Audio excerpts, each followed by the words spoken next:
Bonsoir et merci pour la confiance renouvelée à ce rendez-vous hebdomadaire. Abdoulaye Barrow et toute l'équipe du Dimanche vous dit merci.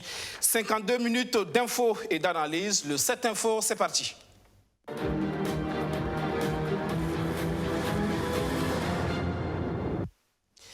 Une session du conseil municipal de Ouagadougou sous haute tension cette semaine. Les conseillers de l'opposition ont fait irruption dans la salle pour exiger la démission du maire Armand Bewende.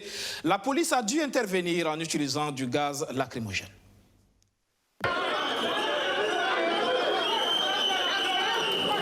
Dans un concert de cris et de sifflets, ces manifestants composés en partie de conseillers municipaux tentent d'avoir accès à la salle où doit se tenir la première session du conseil municipal de l'année 2020.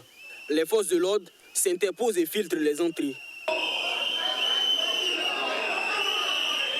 Et aujourd'hui, rien que les conseillers du MPP ont uniquement accès à la salle. La police nous empêche d'avoir accès à la salle pour discuter des questions à l'ordre du jour. Alors nous attendons de voir de quoi la suite sera faite. Mais nous sommes là ce matin sur convocation du maire. S'il ne voulait pas nous recevoir, il n'avait pas qu'à nous convoquer. On voulait que la police aussi se rappelle que tous ceux qui sont ici sont en majorité des élus de la commune de Ouagadougou. Et en tant que tel, nous avons le devoir et nous avons l'obligation même de participer à cette session. Les manifestants reprochent au maire de vouloir faire adopter les comptes d'administration gestion 2019. Des documents qui, s'ils sont adoptés, avaliseraient selon eux l'affaire des 77 véhicules parus dans la presse il y a de cela quelques semaines. Nous savions que nous votons pour que la mairie puisse avoir des engins, des voitures et autres. Et nous n'avons jamais su de quelle marque de voiture, de quelle qualité de voiture, et c'est lui qui allait décider de tout le reste, c'est lui qui allait faire ce qu'il veut. Les prix, c'est lui, ce n'est pas la mairie. Donc aujourd'hui, nous ne sommes pas d'accord et nous disons une fois de plus que le MPP, c'est des gens comme ces gens-là qui vont faire couler Roch Marc-Christian Kaboré. Aujourd'hui, tous les conseillers n'ont pas de carte. Tous les conseillers n'ont pas de carte. Donc on fait comment? À l'intérieur de la salle, l'ambiance est tout aussi hostile. Les manifestants tentent d'empêcher la tenue de la session. La police est obligée de faire usage de gaz lacrymogène et c'est plus les conseillers qui en font les frais.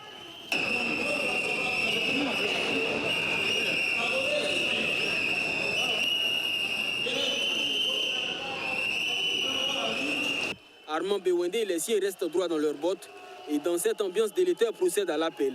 Environ 140 conseillers sont présents, un peu plus que les 128 nécessaires. Le quorum est atteint, le conseil peut délibérer.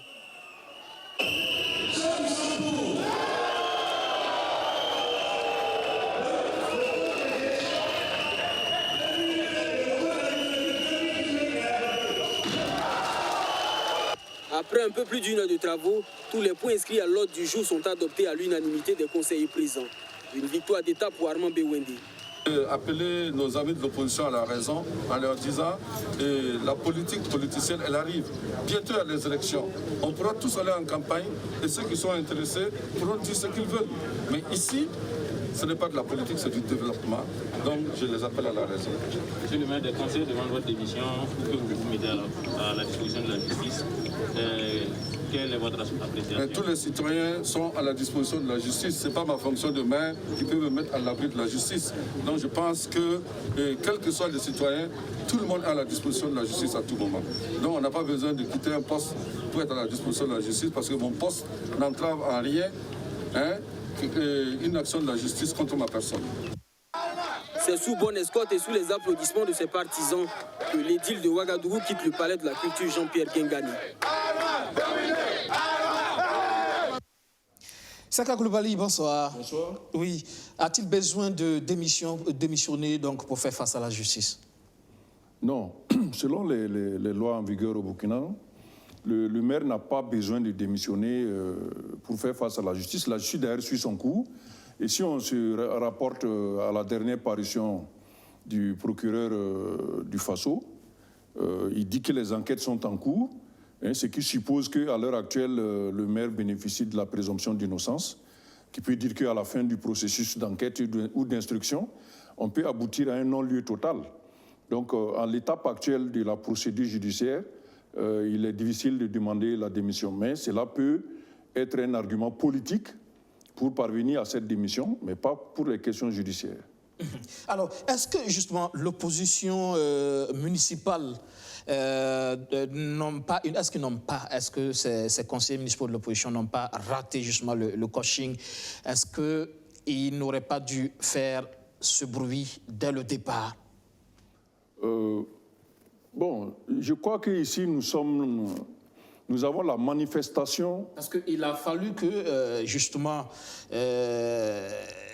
la presse révèle cette affaire, que la justice saisisse l'affaire, et maintenant on demande la démission du maire.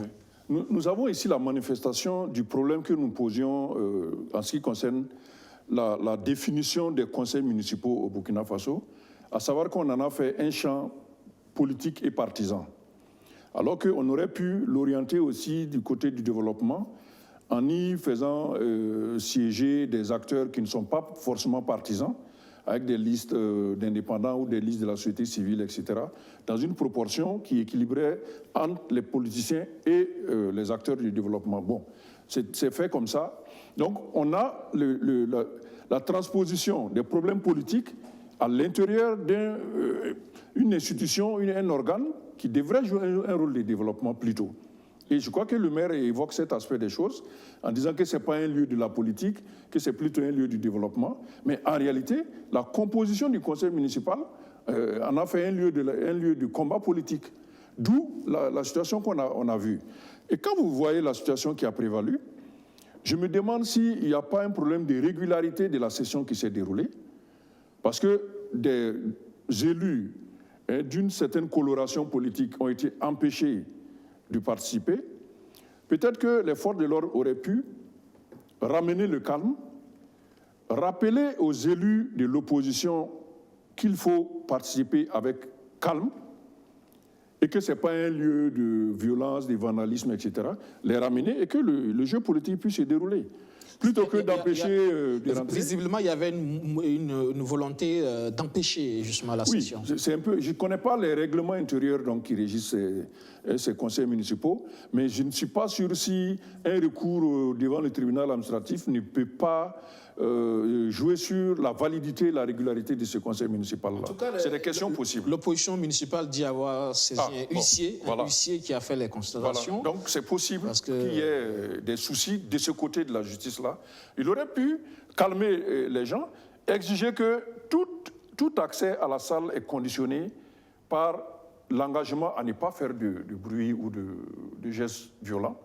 Donc les élus de l'opposition auraient participé, auraient manifesté leur opposition politique aux orientations proposées par le maire, peut-être auraient été battus dans les votes, mais on aurait eu un conseil municipal régulé en ce moment-là, où toutes les sensibilités présentes auraient été présentes.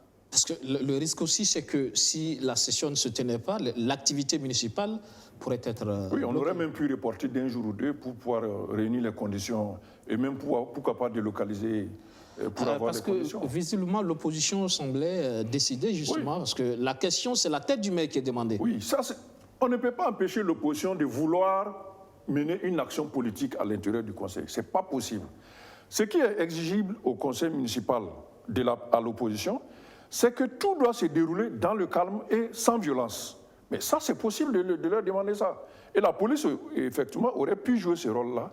De dire, bon, si vous faites de la violence, si vous faites de l'agitation, il y a des dispositions légales qui permettent donc de vous poursuivre pour violence ou pour trouble à l'ordre public, etc. Il y a beaucoup de choses comme ça. Donc, on aurait ramené les gens au calme, ils seraient rentrés, aurait fait opposition au budget proposé par le maire, et puis bon, les choses se seraient déroulées dans la régularité.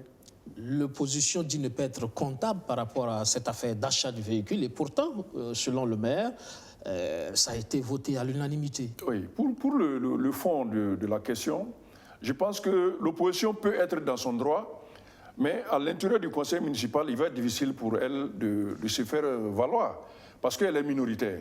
Donc, si l'opposition effectivement détient des preuves ou des pièces à conviction importantes sur les irrégularités, il y a tous les moyens de droit possibles pour les faire valoir. En tout cas, elle dit avoir fait des observations qui n'ont pas été prises en compte. Oui, mais il y a des recours qui existent aussi également pour, que ce soit au niveau du ministère de l'administration territoriale, pour irrégularité du fonctionnement du conseil municipal, ou au niveau du tribunal administratif, lorsqu'un acte est pris par le maire et qui n'est pas régulier, on saisit le tribunal administratif qui revérifie les conditions d'adoption de l'acte et verra, le tribunal aurait tranché là-dessus.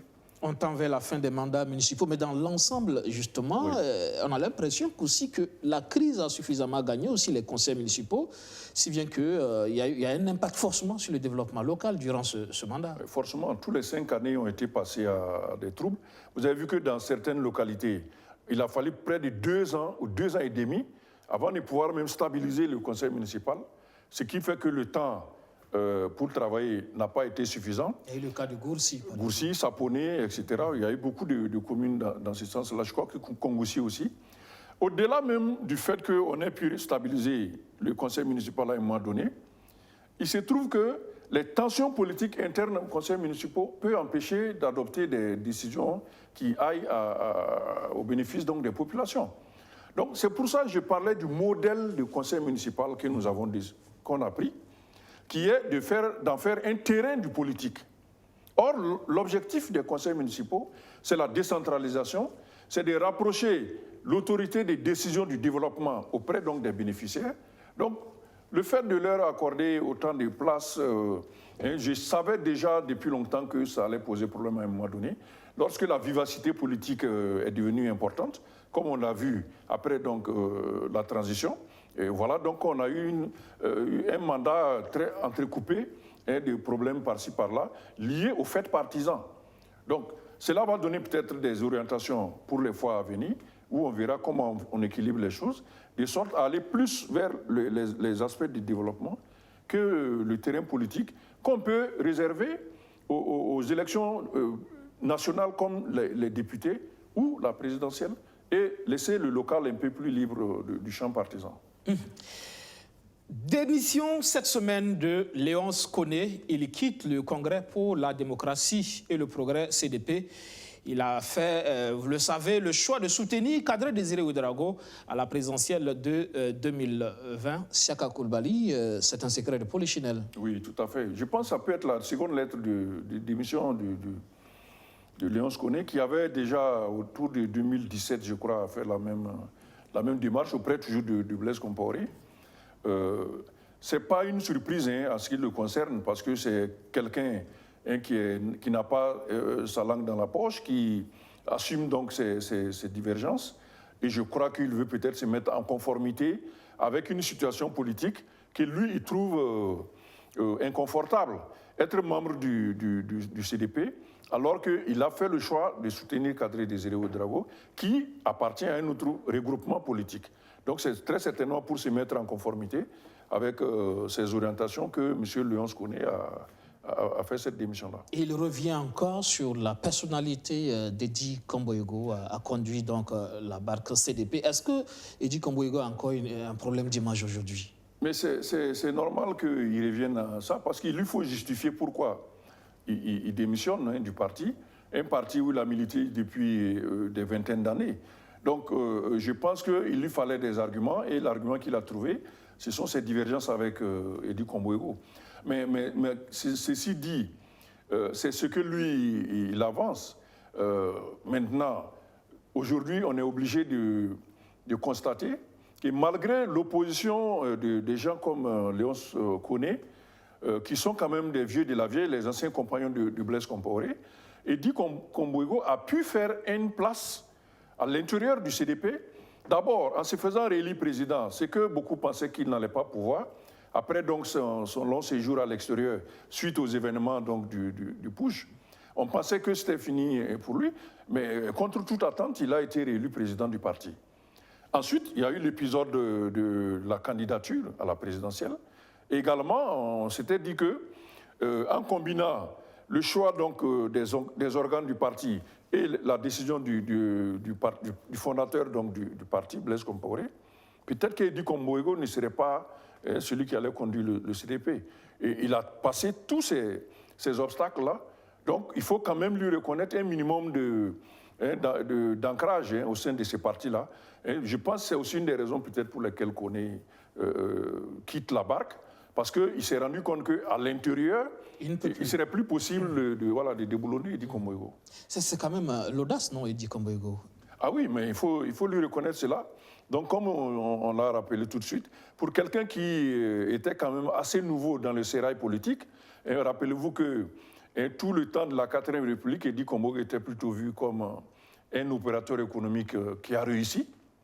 Ce n'est qu'en 2012, à la faveur donc entre griffes, le rajeunissement du CDP, qu'il est arrivé. Et puis, bon, ça sont suivi les difficultés qu'on a connues. Et malgré cela, comme d'ailleurs le CDP, il résiste. Et non seulement il résiste, mais quand même, il doit poser des problèmes à d'autres partis comme le MPP ou l'UPC. Résistance, résilience, justement. Est-ce que c'est parce qu'il fallait justement au CDP pour revenir, reprendre quelque peu, on dirait, sa place? Parce que après ce qui est arrivé les 30 et 31 octobre 2014, il fallait aussi être une forte personnalité aussi, être aussi audacieux pour pouvoir remettre le parti sur les rails. Pour le CDP, il faut parler même de miracle parce que peu s'en est fallu que ce parti disparaisse. Vous vous rappelez la suspension déjà à la transition et qui ont été ramenés in extremis. Et comme le CDP, Edi Komboïgo également, est résilient. Ils ont résisté aux obstacles, ils ont résisté à toutes les attaques qui provenaient donc de la classe politique. Et ils ont réussi à rester au Parlement avec 18 députés. Et aujourd'hui, qu'on le veuille ou pas, le CDP est prêt à jouer un rôle de premier plan. Donc on aura une sorte de combat à 3 pour les législatives, MPP, UPC et CDP. Malheureusement, on aura ces combats à 3-là. Du coup, il faut reconnaître que aussi bien Edi Komboïgo que le CDP, il y a eu de la résistance et cette résistance-là n'est pas prête de s'estomper. Parce qu'on verra bien dans les mois à venir, quand on se rapprochera des échéances électorales, quel est le poids réel. Lorsque la campagne va commencer, on pourra calculer le potentiel du CDP, non seulement avoir résisté aux tempêtes, mais également à reconquérir le pouvoir. Parce que s'il augmente son poids à l'Assemblée nationale, très certainement, il sera une des 2 forces politiques majeures qui vont faire le gouvernement par la suite, quel que soit le parti avec lequel ils vont composer. Et là, c'est une donne importante pour le parcours qu'ils ont eu et qu'ils soient là aujourd'hui. En tout cas, Léonce Koné dit être parti sans rancune, il ne ferme pas la porte parce qu'il parle justement de cette alliance dynamique, cette alliance électorale qui pourrait s'instaurer au niveau de l'opposition. Et donc, ce sont des camarades qui pourraient se retrouver par la suite. C'est ce que je dis. À mon avis, ce n'est pas forcément un grave problème que Léonce Koné manifeste là. Il se met en conformité avec sa position. Et il n'est plus favorable à Edi Komboïgo, qui a malgré ça gagné le leadership au sein du CDP. Il est plutôt favorable à la candidature du cadre Désiré Ouédraogo. Donc il se met en conformité en faisant cette démission. Mais ceci dit, rien n'empêche que pour les législatives, par exemple, il y ait des alliances entre ceux qui sont avec Cadre Désiré Ouédraogo, parce qu'on imagine que c'est peut-être le même personnel politique qui est aussi avec Cadre Désiré Ouédraogo, provenant donc du CDP. Une certaine catégorie de militants, des anciens surtout, qui vont être avec lui. Du coup, ce serait plus facile pour eux de coopérer par endroits pour essayer de conquérir la législature. Et au cas où le mouvement de Cadre Désiré Ouédraogo arrive à conquérir donc, les postes de députés, rien ne les empêche après de composer des alliances, des groupes parlementaires ou même un gouvernement après avec le CDP. Voilà. Le Burkina Faso compte désormais 414 médecins spécialisés dans la chirurgie essentielle entièrement formés sur son sol. 27 médecins généralistes viennent de finir leur spécialisation. Des médecins formés en chirurgie essentielle, prêts à offrir des soins à la population. 27 au total, ils sont la 24e promotion formée au Burkina Faso. Ils en sont fiers, mais pour eux l'essentiel est ailleurs. Aider à sauver la vie de leurs compatriotes, d'autant que le besoin de ce type de personnel qualifié se fait grandement sentir au niveau des services chirurgicaux dans les centres de santé du pays. La mairie de la Santé, qui a présidé la sortie de promotion, se réjouit de l'arrivée de ces nouveaux agents. Ils ont été formés en formation théorique et en formation pratique pendant 6 mois. Ils ont reçu le minimum nécessaire en théorie pour pouvoir aller en pratique. Vous savez, la formation médicale est pour l'essentiel constituée plus de pratique que de théorie. Et 6 mois de pratique, je ne doute pas qu'ils ont eu les b.a.-ba nécessaires pour pouvoir sauver ces personnes, ces femmes qui ont besoin de césarienne dans les régions les plus reculées du Burkina Faso et qui ne peuvent pas l'avoir si ces médecins-là n'étaient pas là. Donc je ne doute point que la formation a été efficace, puisque de par le passé, on a vu l'efficacité de ceux qui ont été formés avant eux. Donc je ne doute pas. Et au regard de la qualité même des formateurs et des encadreurs, je ne doute pas que la formation reçue est de qualité à même de répondre un tant soit peu aux besoins de santé des populations du Burkina Faso. Les lauréats disent avoir acquis les compétences nécessaires leur permettant d'être directement opérationnels, mais ils souhaiteraient être dans des conditions de travail acceptables. Madame le ministre, vous êtes une mère et nous sommes vos enfants. Vos enfants sont très déterminés à faire en sorte que dans les tout prochains jours, vous ressentiez une nette amélioration de bon nombre d'indicateurs qui ont trait à la formation en chirurgie essentielle. Madame le ministre, une facilitation à l'inscription au DS de chirurgie et spécialité chirurgicale, une bonification d'un échelon nous galvaniserait encore plus. Cette promotion a reçu 1 mois de formation théorique et 5 mois de formation pratique effectuée à Bobo-Dioulasso. Ces agents viennent porter à 414 le nombre total de médecins formés en chirurgie essentielle au Burkina Faso. Le docteur Mohamed Lamine Sissoko, chirurgien spécialiste en chirurgie viscérale et transplantation hépatique, est avec nous. Bonsoir, docteur. Bonsoir, M. Guébré. Alors, là, on vient de suivre des chirurgiens, des médecins spécialisés en chirurgie essentielle. C'est différent de la chirurgie viscérale? Exactement, c'est différent de la chirurgie viscérale. Parce que la chirurgie essentielle, c'est une politique menée par le ministère de la Santé du Burkina qui permet de former des chirurgiens pour un paquet minimum d'activités pour répondre aux besoins des populations, surtout dans un milieu rural. Et ça, c'est différent quand même de la chirurgie viscérale. C'est quoi la chirurgie viscérale donc? Exactement. La chirurgie viscérale, c'est une, j'allais dire, c'est une spécialité médicale qui a trait à la prise en charge des affections chirurgicales, surtout concernant l'abdomen, tous les organes de l'abdomen, et aussi des organes dans le petit bassin, comme on le dit, dans le pelvis, c'est-à-dire en bas de l'abdomen.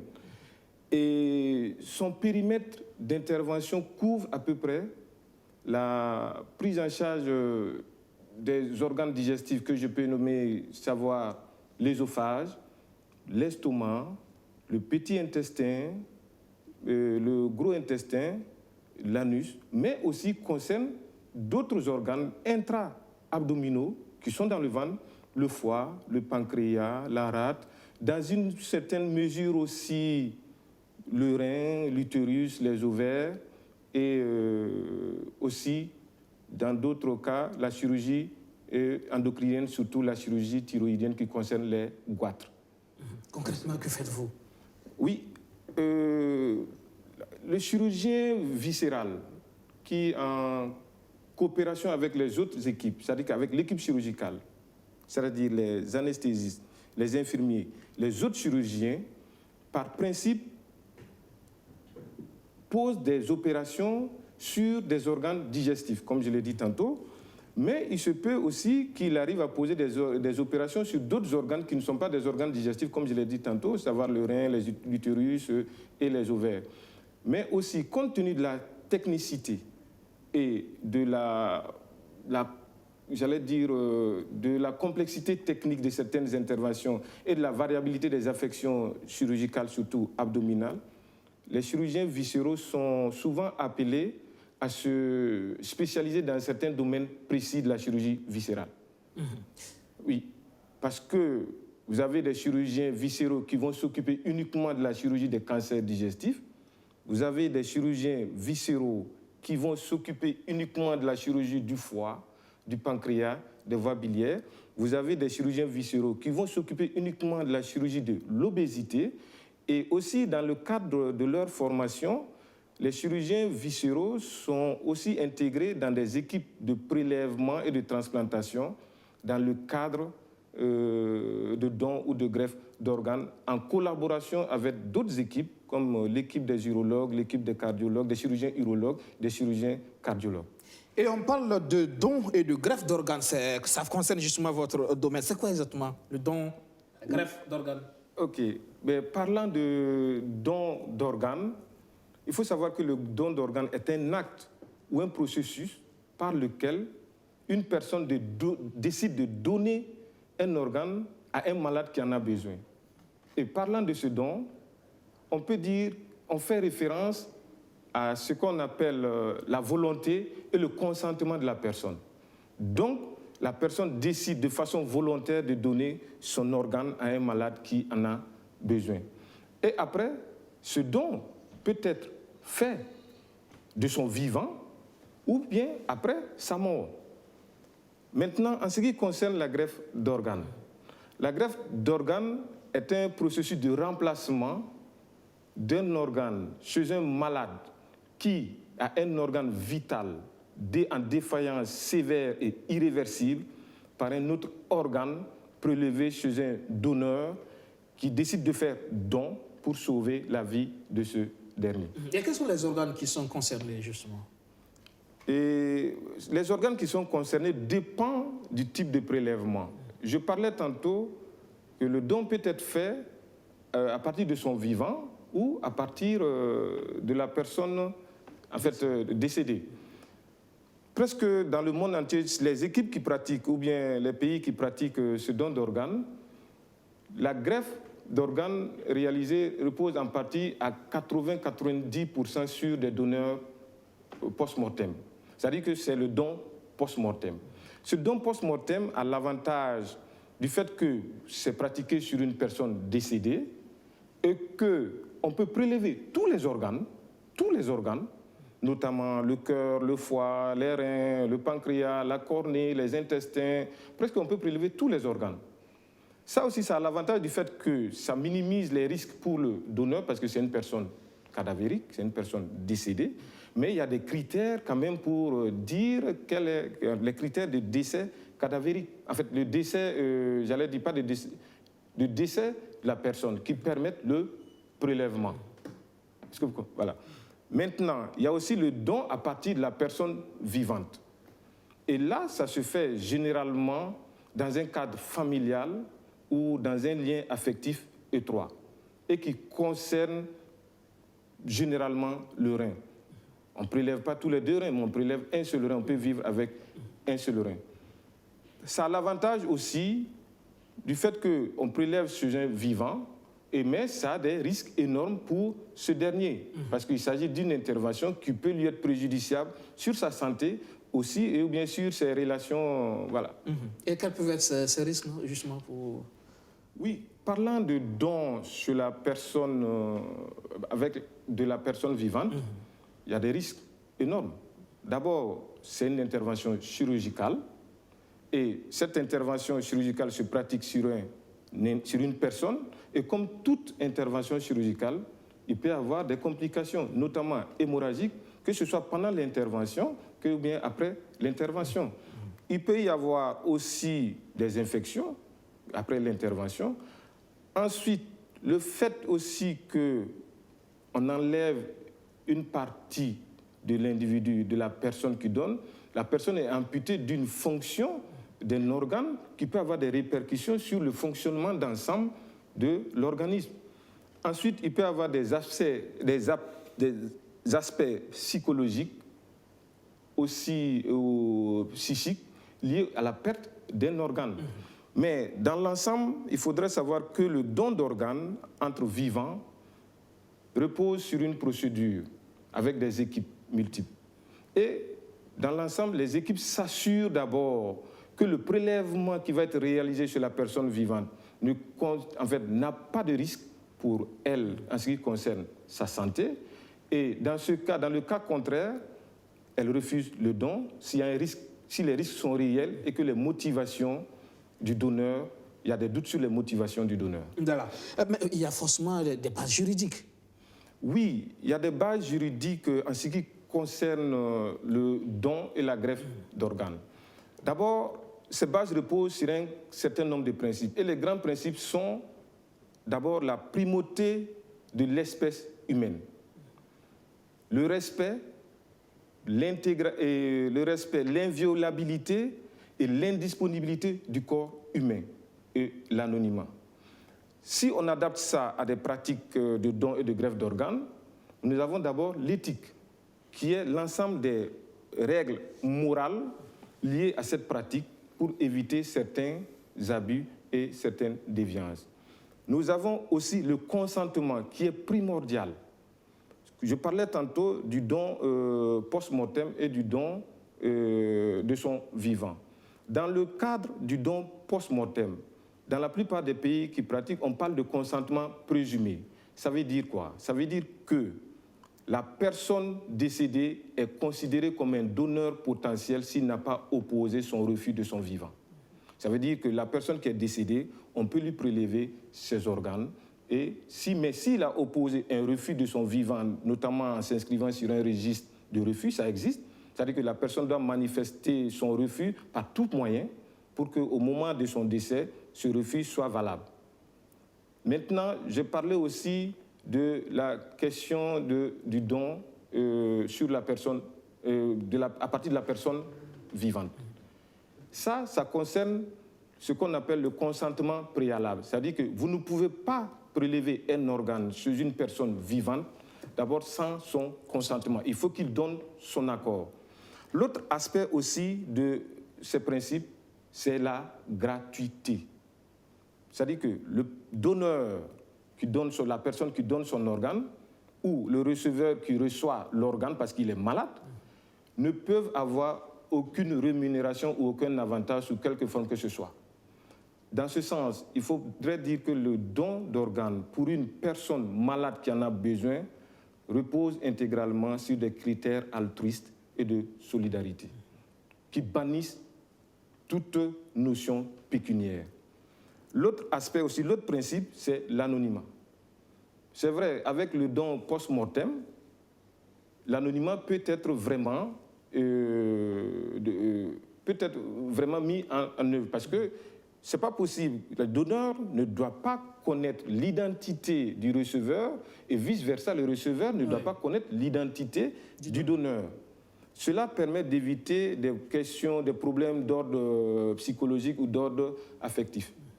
Mais par contre, dans le cadre du donneur vivant, il est difficile de préserver cet anonymat. Tout à fait.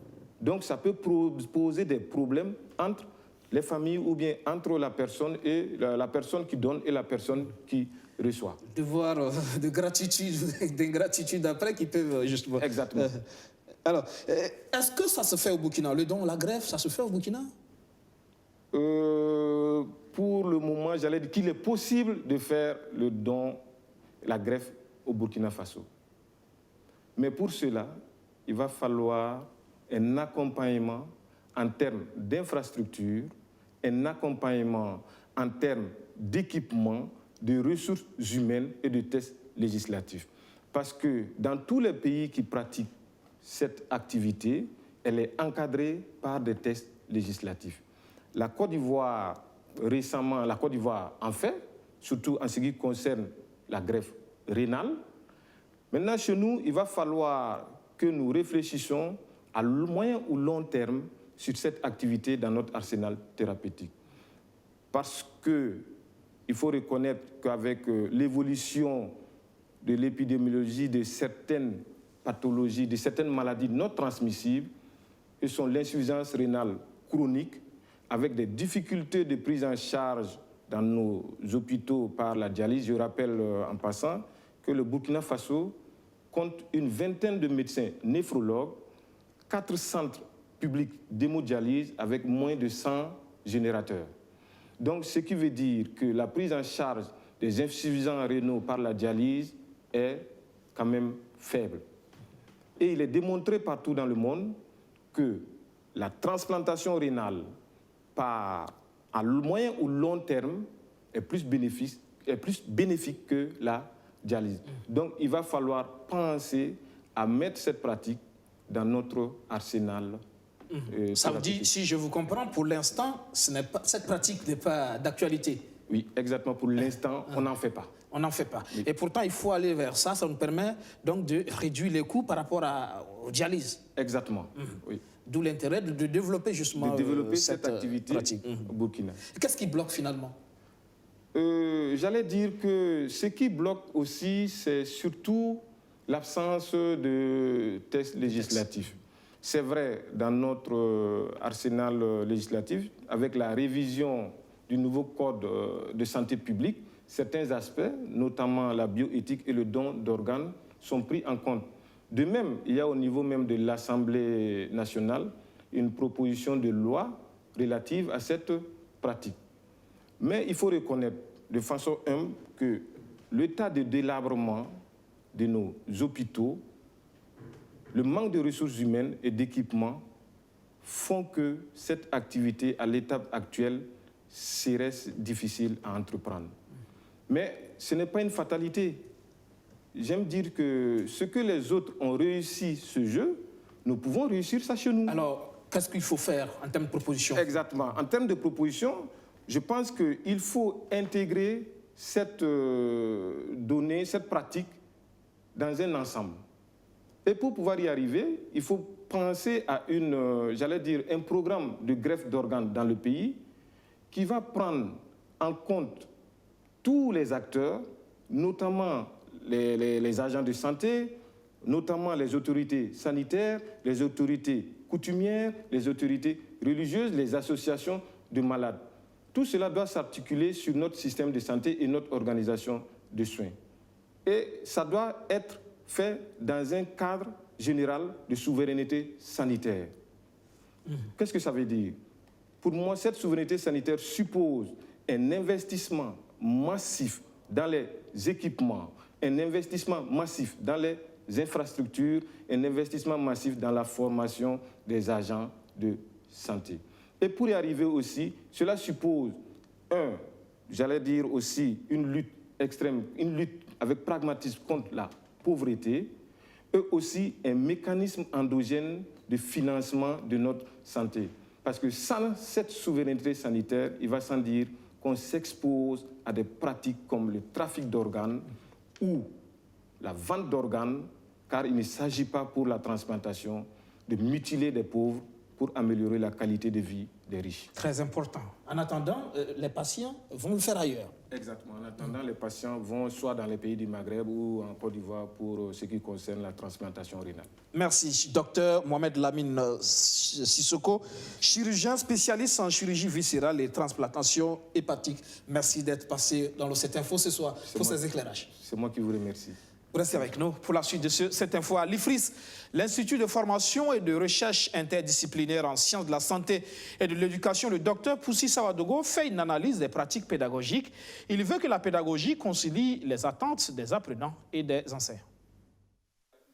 Sous les regards critiques des membres du jury, le docteur en histoire Poussi Sawadogo défend son mémoire de master en sciences de l'éducation pendant près d'une heure avant d'être soumis aux multiples questions sur le fond et la forme du document. Ces recherches ont porté sur une analyse des pratiques pédagogiques.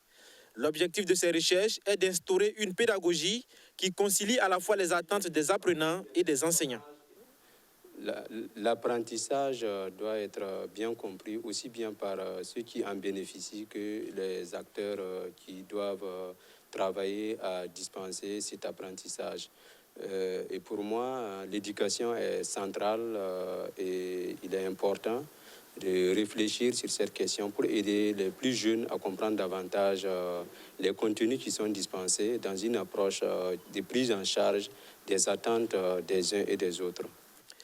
À l'issue d'un examen minutieux du document, les membres du jury se retirent pour concertation. Après délibération, l'impétrant du jury est déclaré admis avec la mention « Très bien ».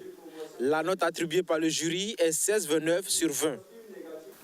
Alors, d'abord, le thème, par sa pertinence, son originalité et la manière dont il a été abordé, est tout cela, ça a mené à des résultats qui sont intéressants d'un point de vue donc, scientifique et qui pourront servir pour les besoins de la pédagogie universitaire.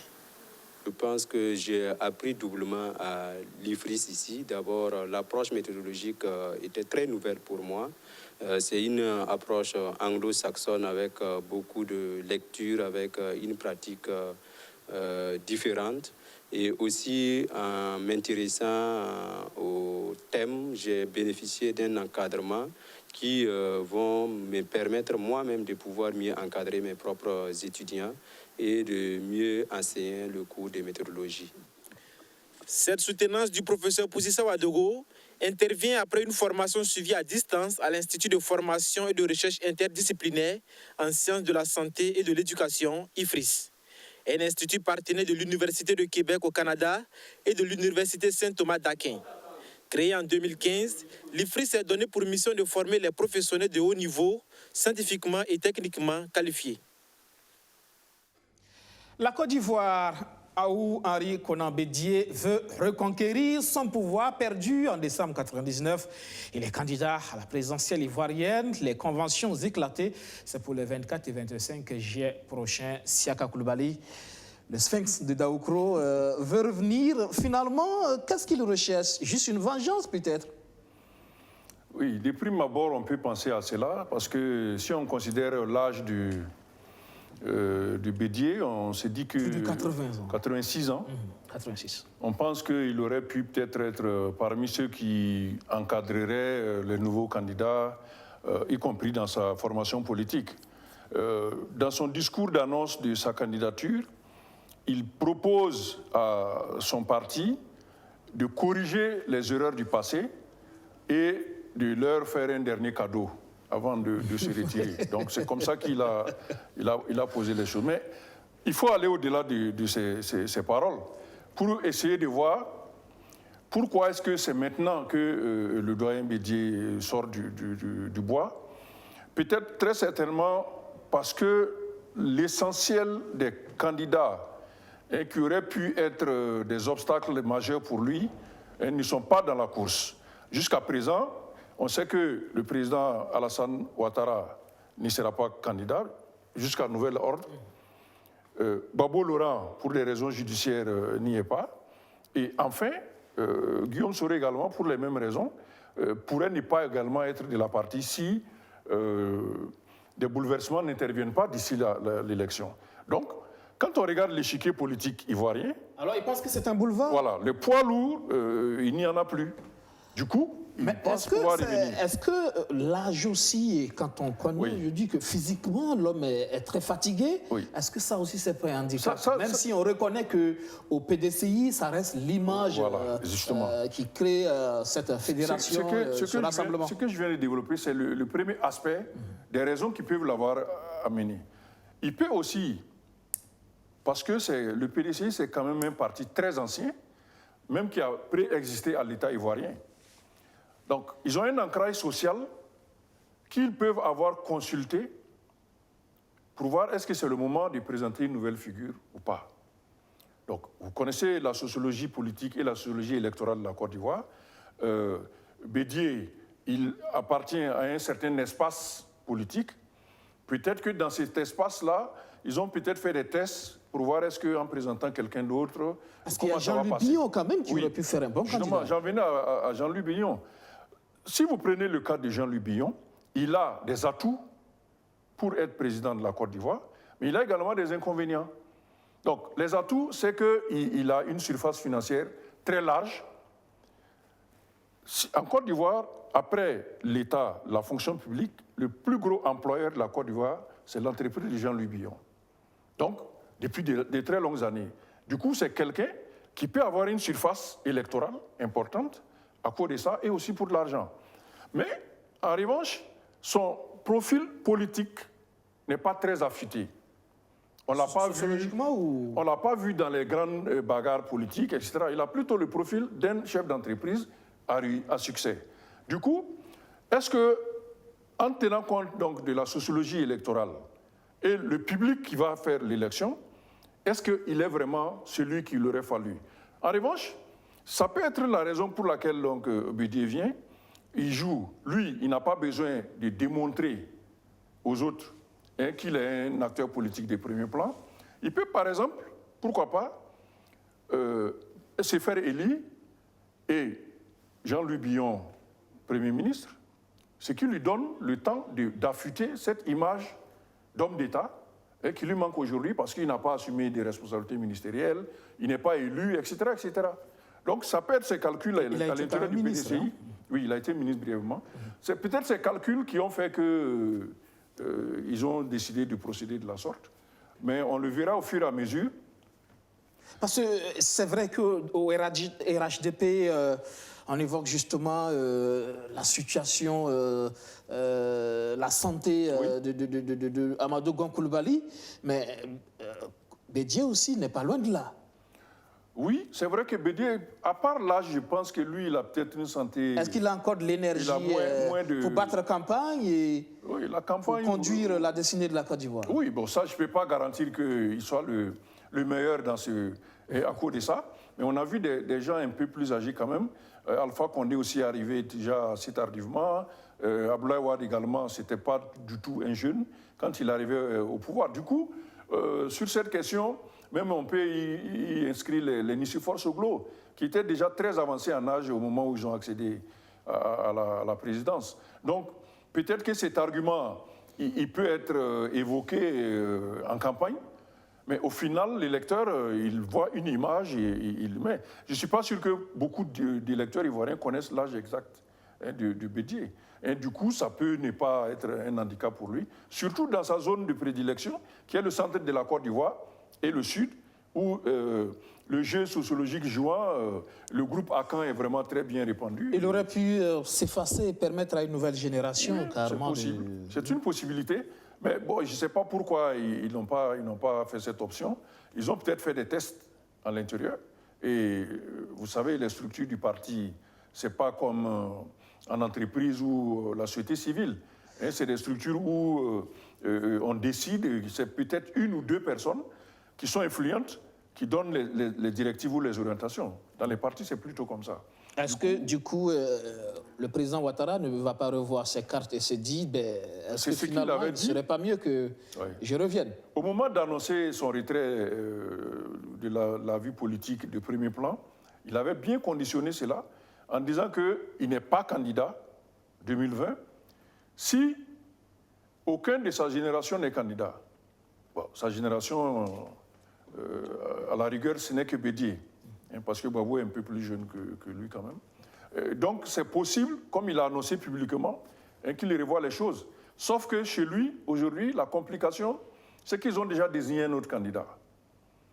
Sauf vraiment catastrophe, ça m'étonnerait qu'on revienne sur ce choix qui a été opéré par le parti. Déjà, les structures se sont... mises à travailler. C'était encore au moment où Gon Coulibaly, côté santé... Sachez qu'officiellement, on n'a pas le point de cette santé, quand même. Hormis les réseaux sociaux, généralement, les annonces faites par le gouvernement sont plutôt attentistes en disant, bon... Toujours est-il que ça fait des mois qu'il est effacé. C'est réel. Mais je me dis que si réellement il y avait risque que Gon Coulibaly ne soit pas candidat, Alassane Ouattara serait le premier à le savoir et aurait déjà pris les dispositions. Or, on n'a pas senti quelque chose dans cette direction-là. On aurait vu en train de consulter pour peut-être avoir un autre candidat, etc. Mais on ne le sent pas dans cette direction. Et aujourd'hui, les structures du RHDP travaillent avec Gon Coulibaly comme le candidat. Ils sont en train de mettre en place les affiches, les meetings sont en train d'être programmés, etc., etc. Donc, n'ayant pas d'éléments concrets venant donc du camp RHDP, il est difficile donc de supputer avec l'éventuel retrait de Gon Coulibaly à ce stade où nous sommes. Voilà. Merci, Seka Coulibaly. C'est la fin de cette info. Merci donc à vous qui nous avez suivis. Excellente soirée sur BF1. Bonne reprise de travail demain. Hervé Dapa, de retour donc de son confinement, sera avec vous pour le 19h30. Excellente soirée, Chinochel. Bonsoir.